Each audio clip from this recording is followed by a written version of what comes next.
Welcome back, everyone. Today, we're jumping straight into a massive shift in how software is actually being built. In this explainer, my core goal is to show you exactly how Google AI Studio is absolutely supercharging application development through something called real-time vibe coding. If you're a developer looking to turn raw ideas into functioning code faster than ever before, you are definitely in the right place. Okay, let's dive right into this. This quote here is from Logan Kilpatrick, who helped shape the Gemini API at Google, and he said, "I just want to vibe code AI apps." And honestly, it perfectly captures this whole new philosophy for developers. It's all about skipping that tedious boilerplate setup, bypassing all that initial heavy lifting, so you can move straight into the creative iteration. You prompt, you see the result, and you just tweak the vibe. Here is the roadmap for our explainer today. We'll cover the vibe coding workflow, smart debugging real-time, grounding with maps, visual evals, voice pair programming, and finally, deploying agents. All right, Section 1, the vibe coding workflow. So just how fast can you actually turn a simple prompt into a functioning app? Well, it starts with this almost playfully simple action inside Google AI Studio. You just click an "I'm feeling lucky" starter template. The exact moment you do that, the model dynamically plans out the logic right there on the left side of your screen. Then, boom, it instantly starts generating the code files. From there, you, the developer, just use multi-turn prompts to shape it. To put that into perspective, in under 60 seconds, you can spin up a virtual food photographer app powered by Google's Nanobana and Imagine models. You literally just ask for, say, a rustic dark-themed menu, and the models generate the UI and those high-end images right before your eyes. Moving on to Section 2, smart debugging real-time. Let's be real here. When your AI generates a quirky virtual menu completely off the top of its head, one featuring pizza, fresh blueberries, and lightly salted buttered popcorn, you're going to need to make some edits. On the left, we've got the painful old way, manually reading massive, complex raw code diffs line by line just to figure out what the AI changed. But on the right, that's the vibe coding way. You just hover your mouse over the updated files. When you do, Gemini 2.5 Flashlight instantly gives you a visual summary. Instead of drowning in a sea of brackets, a little tooltip just says importing Google fonts and setting a warmer background color. Honestly, it is an absolute relief for developers who just want to stay in that creative flow.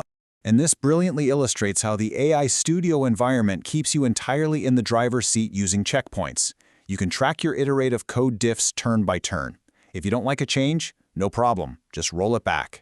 You can also edit UI components dynamically just by chatting with the model. And hey, if you're ever lacking inspiration, you can easily remix viral gallery templates. A really fun example from the community is the Jeff Dean Through the Decades app. It uses Nanobana to generate vintage 1980s MoMA-style portraits of Google's chief scientist. You just grab that template, swap the logic around, and make it your own. Section 3, grounding with maps. Now, developers have been begging for a way to bridge their AI tools directly to the physical world, right? And this is exactly where grounding with Google Maps comes in. This is a complete out-of-the-box integration. It connects Gemini directly to physical place data. Think about this micro-narrative. You're building a restaurant app and you prompt the model, "Show me cool Italian restaurants in Chicago." Without you having to mess around setting up complex API keys or routing JSON data, the model instantly renders Pizzeria Portofino in River North. And the kicker, it doesn't just spit out text, it returns a dynamic, embeddable map UI component right inside your app. It's basically the missing link between generative AI and the actual streets outside. All right, Section 4, visual evals. So, once you've built these awesome apps, how do you know the model is actually performing the way it should?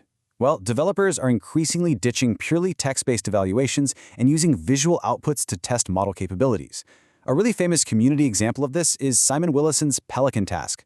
You basically ask the model to generate a highly specific visual scenario. As you can see here, Gemini 2.5 Flash handles the fast baseline reasoning and basic structural generation perfectly. But when you step up to Gemini 2.5 Pro, you get that advanced visual nuance. It can actually accurately render the complex ripples of raindrops falling into a pond. Checking visual outputs like this is just a highly efficient way to spot edge cases and see exactly what a specific model tier is capable of doing. You might be wondering, why is this visual approach so incredibly effective? Well, because roughly 50% of the neurons in the human brain are dedicated solely to the visual cortex. Biologically speaking, we are literally wired for visual understanding. So doing a quick visual vibe check of an AI's output is vastly faster and way more intuitive than dragging yourself through hundreds of lines of complex code evaluations. Next up, Section 5, Voice Pair Programming. This brings us to a highly requested feature that honestly feels like the holy grail for developers, having a live, conversational AI coach sitting directly inside your IDE environment. Internally, some developers jokingly call this the yap-to-app sequence. Let's walk through this timeline together. At 0 seconds, you're literally just pontificating, yapping raw ideas via speech-to-text straight into the model. I want an app that renders HTML, and I want an AI to coach me. By 62 seconds, the AI has generated the code and actually executed a self-correcting error loop to fix its own runtime bugs. Then at the 120-second mark, the live API is actually talking to you. It looks at your generated HTML and acts exactly like an awesome senior developer over your shoulder, gently suggesting, hey, for better accessibility, you should probably swap that container div for a semantic main tag. It takes your completely unstructured human thoughts and turns them into highly structured, coached engineering.